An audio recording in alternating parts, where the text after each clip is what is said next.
Нашу любовь в народе называют запретной. Странно это, когда любовь запрещают. Но что поделать? Пускай и под запретом, но она родилась. Что же нам было с этим делать? Я тогда только институт закончил, молодой совсем, с горящими глазами и пламенным сердцем. А Люба, пускай хоть и немного, но постарше меня была и уже являлась женой крупного чиновника. Само собой, многие ей завидовали, что муж у нее птица высокого полета. Да и я тоже поначалу так думал, мол, зачем ей я, нищий студент? Разве может она в такого влюбиться, когда рядом человек, добившийся всего в этой жизни? Но ничего я не мог с собой поделать. Люба навечно поселилась в моем сердце, даже не спрашивая о разрешении. Мы стали с ней чаще общаться. Я выказывал ей свою симпатию и, даже как-то не сдержавшись,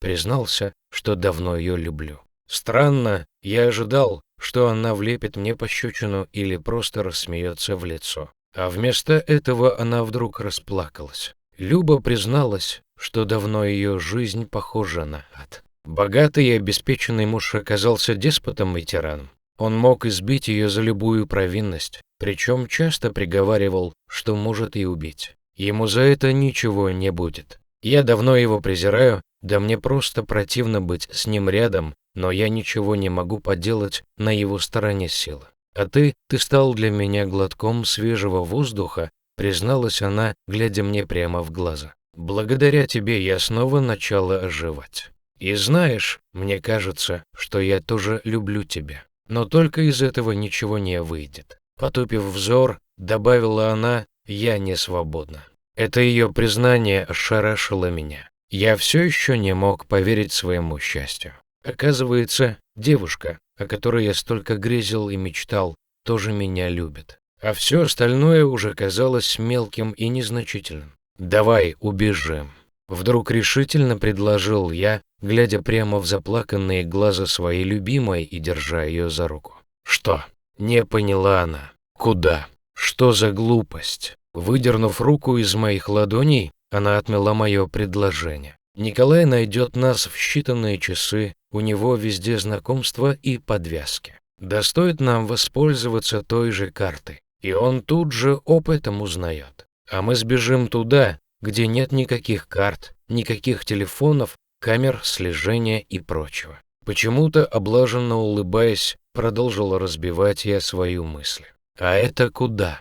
Вдруг с надеждой в голосе спросила Люба. «Туда, где только горы, тайга, горные реки, да и мы с тобой. Если ты согласна ставить весь этот комфорт и достаток, бежим прямо завтра», — предложил я. И к моей великой радости девушка, не задумываясь, кивнула мне в ответ. Следующие 3 дня мы были в дороге. Я специально расплачивался только наличными, а из транспорта мы пользовались попутными автомобилями, выдавая себя за туристов-автостопперов. Кажется, наш план был идеален. Не так-то просто теперь нас было вычислить, тем более, что мы сознательно еще и петляли, затрудняя работу тому, кто попытается распутать наш след. И вот мы в глухой полузаброшенной деревеньке, где из всех благ цивилизации только радиостанция в администрации да пара телевизионных каналов, которые, кажется, приходят сюда еще с Советского Союза. Но, несмотря на все это, не было никого на целом свете счастливее нас. Теперь мы можем не бояться своей запретной любви. Все шло как нельзя лучше. На деревне всегда рабочих рук не хватает, а тем более, когда она в такой глухомане, как это. Мне тут же нашлась работа егерем. Пускай на тот момент я не особо разбирался в этом, но, как говорится, было бы желание. А оно у меня было. Прежний егерь куда-то исчез на бескрайних просторах тайги. Мне опытом прямо сказали, но меня это ничуть не пугало, хотя Любе я все же решил об этом пока не рассказывать. Теперь мы жили в домишке того самого егеря, и не было никого счастливее нас. Признаться честно, я немного переживал, как примет Люба эту красивую, но суровую жизнь без удобств и доставки еды на дом. Тут надо было работать, причем работать много и тяжело. Но моя девушка только смеялась, узнав о моих опасениях. «Ну что ты, глупый? Да разве ж это забота? Это радость. Радость и счастье. Быть рядом с любимым и стараться для него. И теперь я точно был уверен, что был абсолютно прав, когда предложил Любе этот дерзкий побег. Дни летели за дня. Мы уже обжились и привыкли к своей новой жизни. Единственное, что нас терзало, так это то, что мы не можем связаться даже со своими родителями. Ведь тогда велик риск, что Николай тут же об этом узнает. «Родная, ты посмотри, кого я тебе принес». Зайдя в избу, я положил свой сверток на пол и аккуратно его развернул. Там оказался крохотный, еле живой волчонок. Кто-то здорово его подрал, а мать ушла, видимо, посчитала, что он уже не жилец. Ты попробуешь дать ему второй шанс. И Люба, не раздумывая, кивнула. Ведь по образованию она была медиком, а по сердцу добрейшим человеком на этой планете. Так и родилась их история с волчонком по имени Шустрый. Люба специально его так назвала, в надежде, что имя тоже поможет встать ему на ноги. И все сложилось. Через несколько тяжелых дней, когда моя Люба практически не отходила от него ни днем, ни ночью, волчонок пошел на поправку.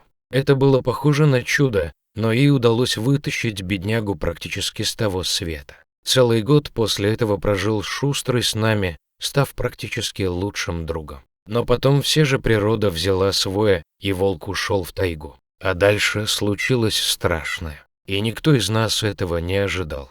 Мы уже 3 года жили в покое и счастье, и вдруг, в самый неподходящий момент, когда я ушел в тайгу на несколько дней, совершая большой круг, в двери нашего домика постучали. Люба открыла без страха и сомнения. Она подумала, что это кто-то из деревенских пришел со своей проблемой, а может даже и с гостинцем.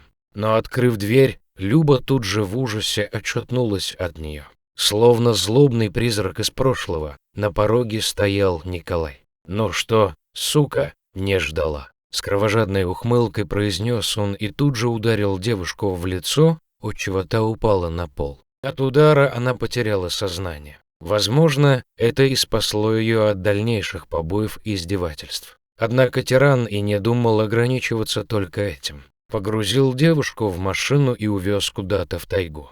Холодно, очень холодно, и голова болит. Когда, наконец, Люба пришла в себя, это было первое, что она почувствовала. Она попыталась пошевелиться и только сейчас поняла, что руки и ноги ее крепко связаны, а рот заклеен скотчем, так что она даже на помощь позвать не в силах. Сердце Любы тут же зашлось леденящим душу ужасом. Она поняла, какую участь уготовил ей бывший муж. Он четко рассчитал, что в таком положении ее ожидает только один конец – стать пищей для диких животных. Ей еще повезет, если она скончается прежде, чем ее плоть начнут рвать остервеневшие хищники. Слезы сами потекли по ее красивому и перепачканному кровью и грязью лицу. Казалось, надежды больше нет. И тут за спиной она почувствовала тяжелое дыхание. Повернувшись, Люба встретилась глазами с волком и поняла, что это встреча с самой смертью. Но вместо этого грозный хищник спокойно подошел к ней вплотную и зубами ухватился за веревки, связавшие ее руки. Шустрый. Тут же со вздохом облегчения пришла к ней мысль.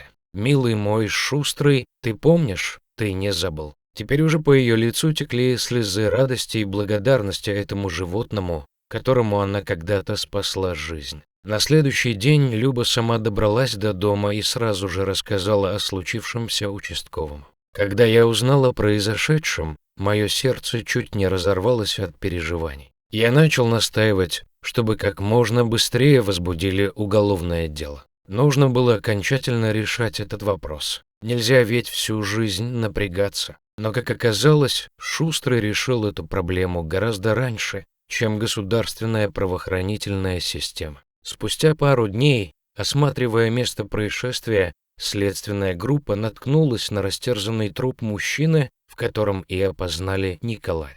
И никакая власть и положение не смогли ему ничем помочь, когда он столкнулся лицом к лицу с суровой справедливостью в виде нашего Шустрого. Таким образом, мы окончательно получили свободу.